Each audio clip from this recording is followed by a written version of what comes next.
An elephant asks a soldier for help. When he finds out the reason, he's completely lost for words.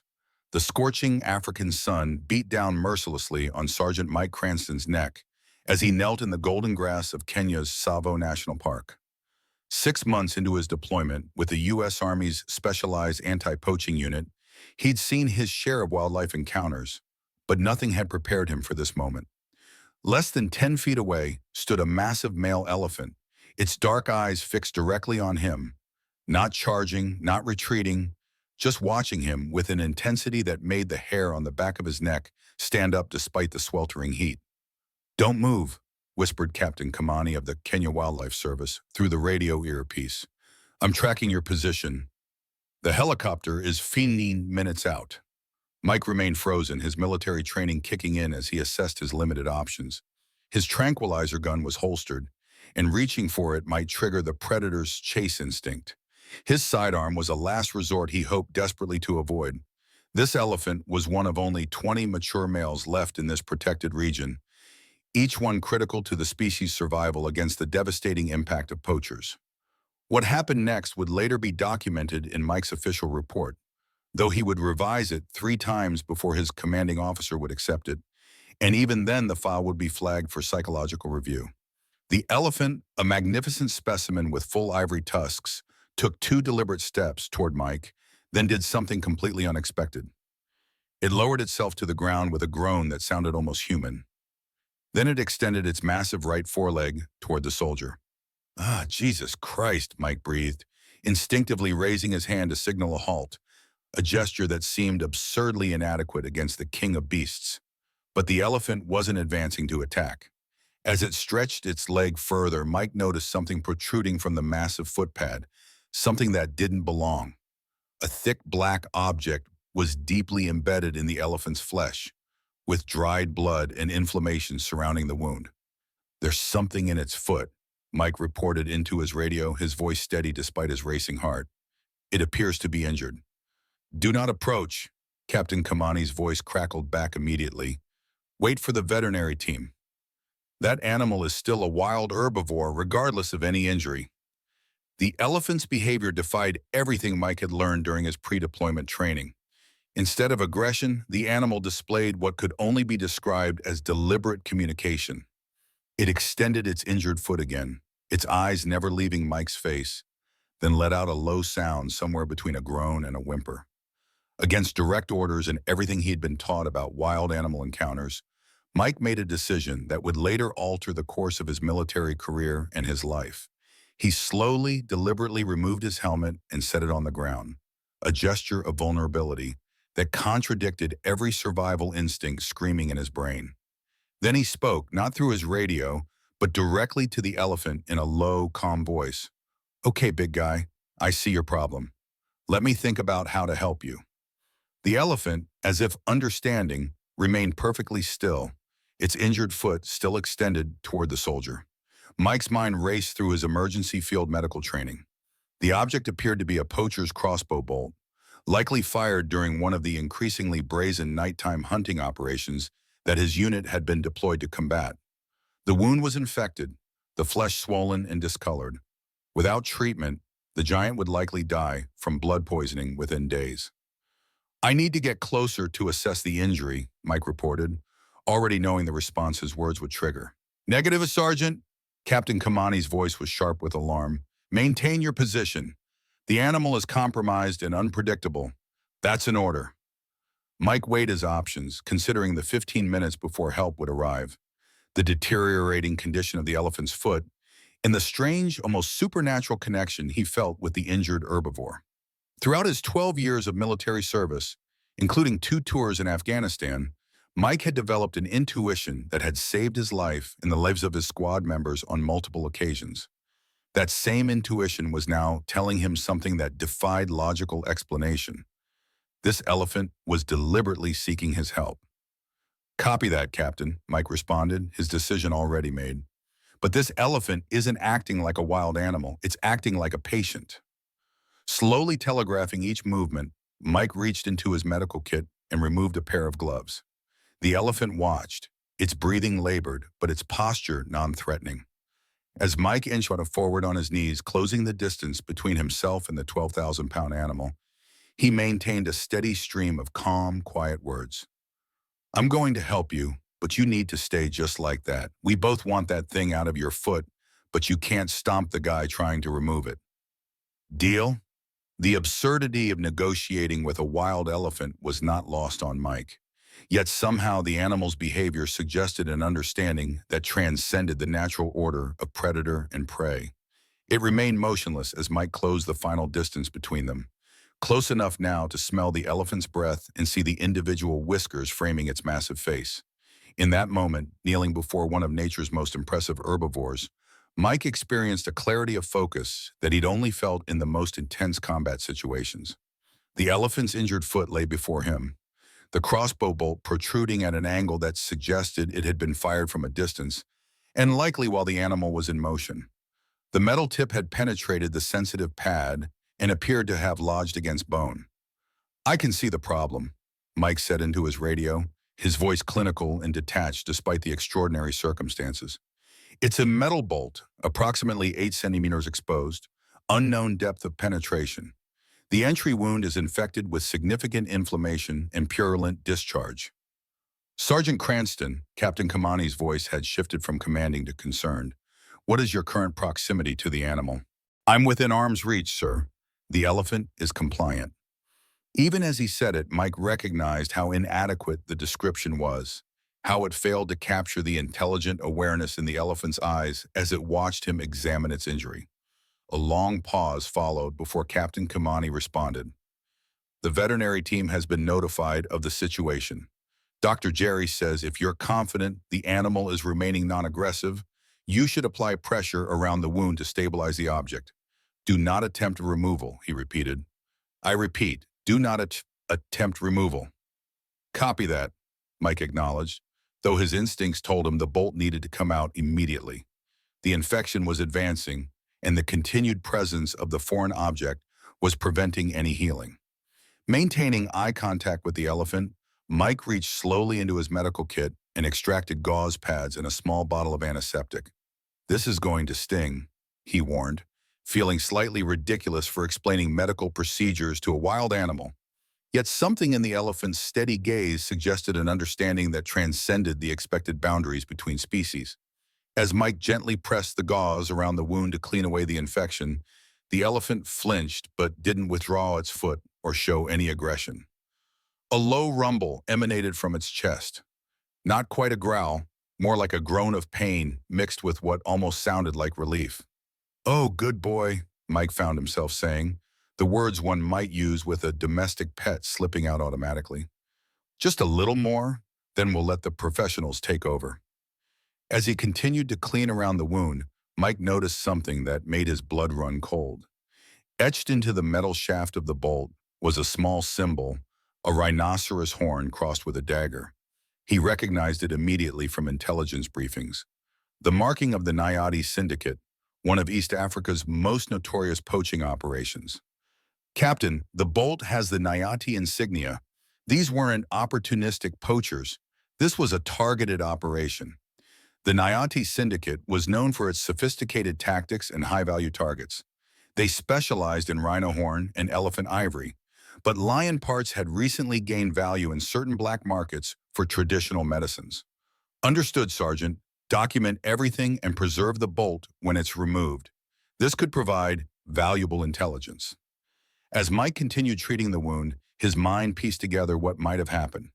The elephant had likely interrupted poachers targeting other animals, perhaps rhinos, that shared this territory. Rather than risk the noise of a gunshot, they'd used a crossbow, effective but less precise.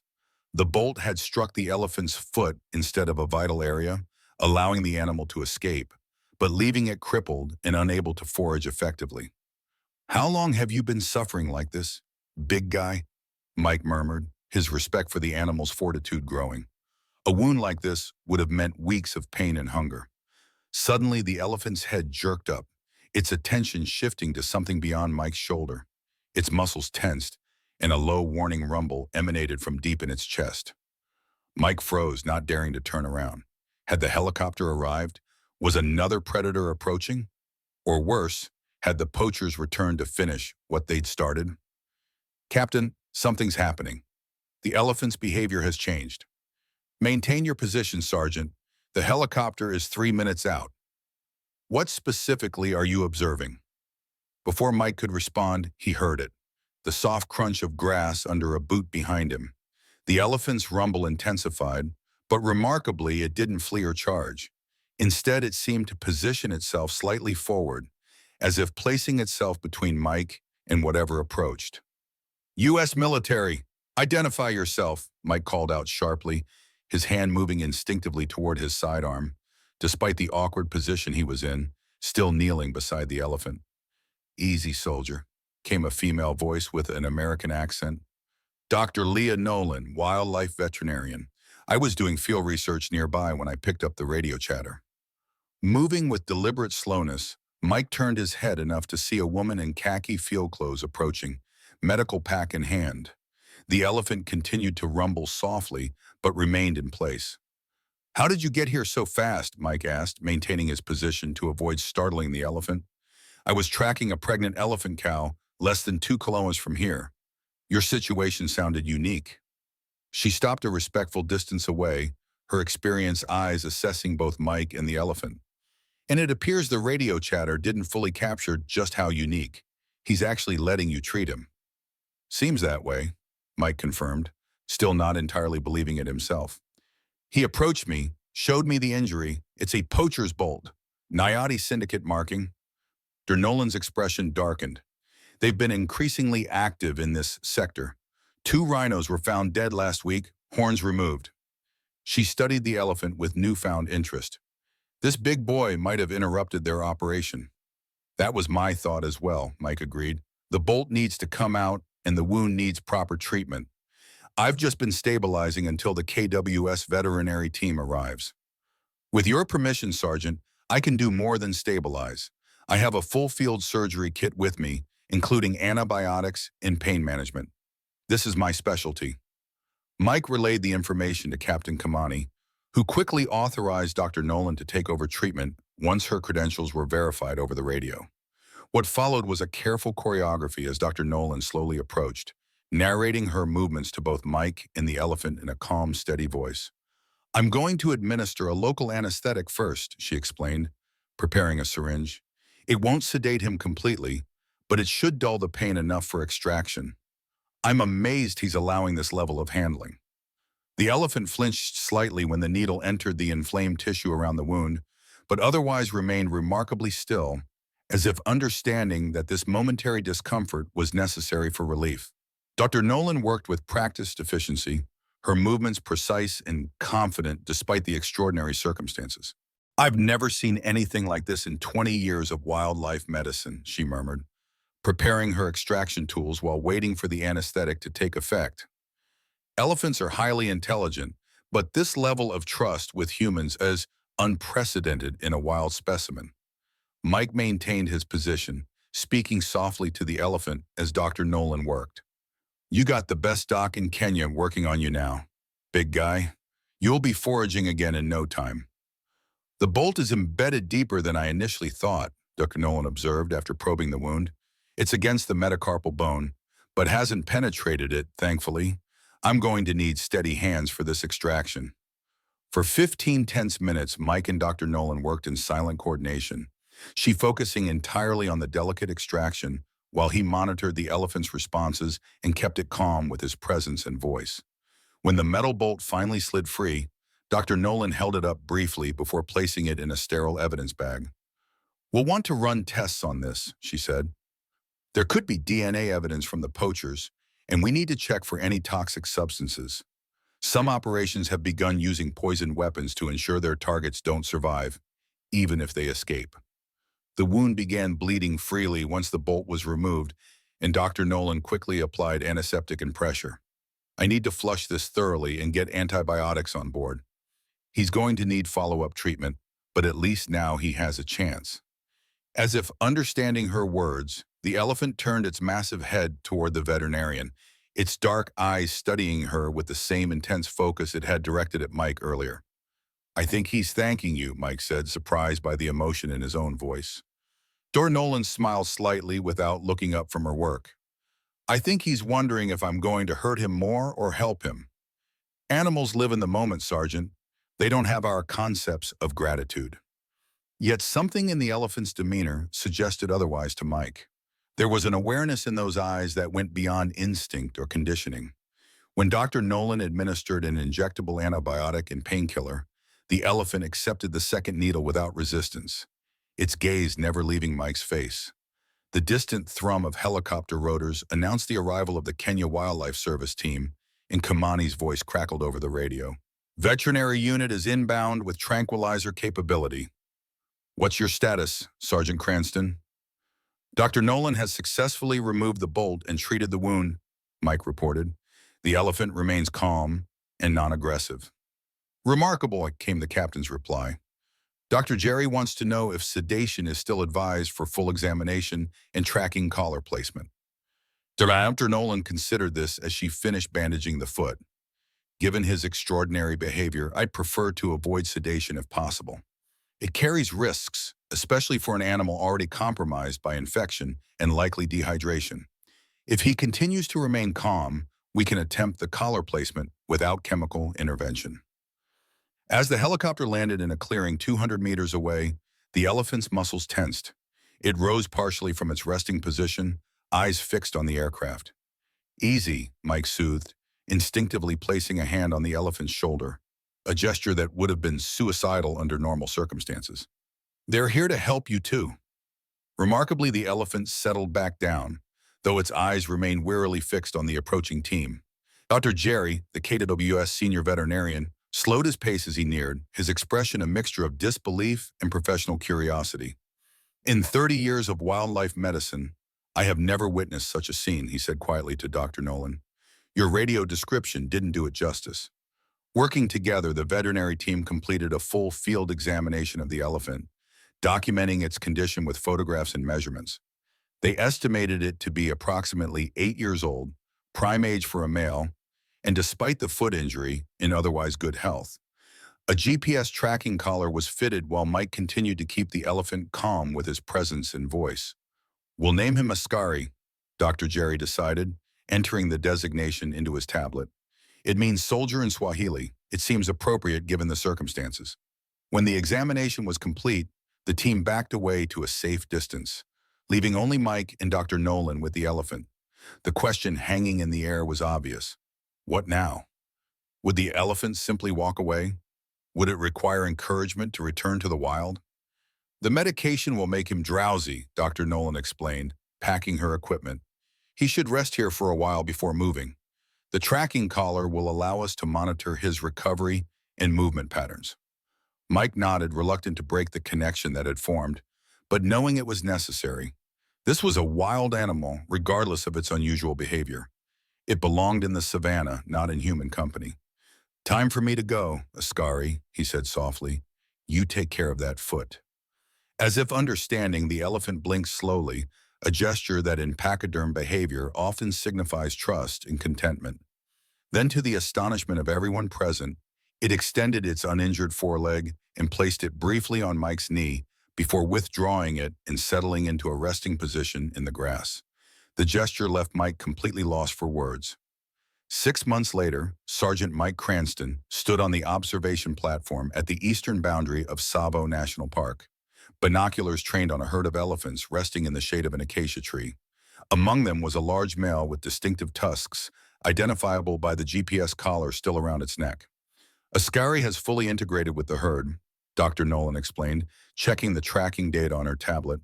His foraging success rate returned to normal within weeks of treatment, and the herd has successfully defended its territory against 2 challenger males since then.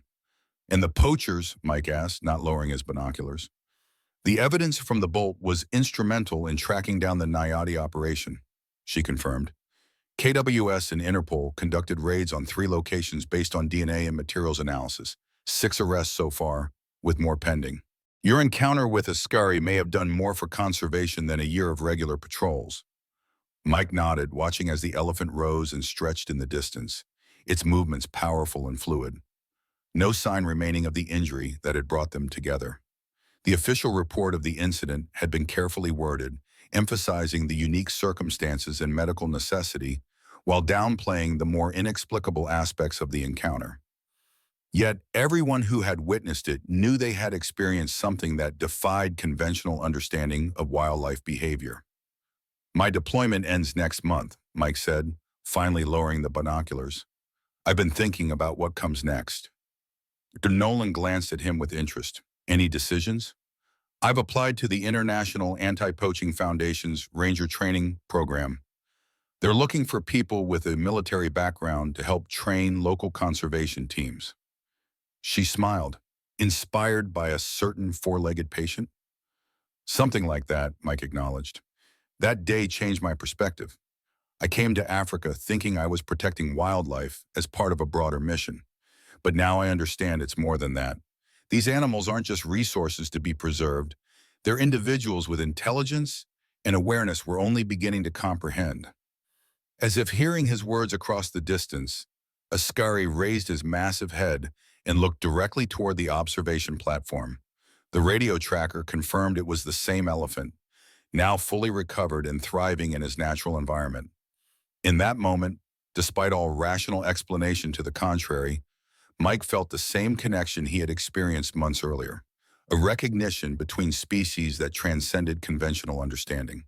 The elephant that had once asked a soldier for help was now helping others in return, his story becoming an inspiration for conservation efforts and a reminder that the boundaries between humans and wildlife were perhaps more permeable than science had previously recognized. And somewhere in the savannah, poachers thought twice before entering the territory marked by the tracks of an elephant named Ascari, a guardian of the wild who had, through one remarkable encounter, formed an alliance that would protect his kingdom for years to come.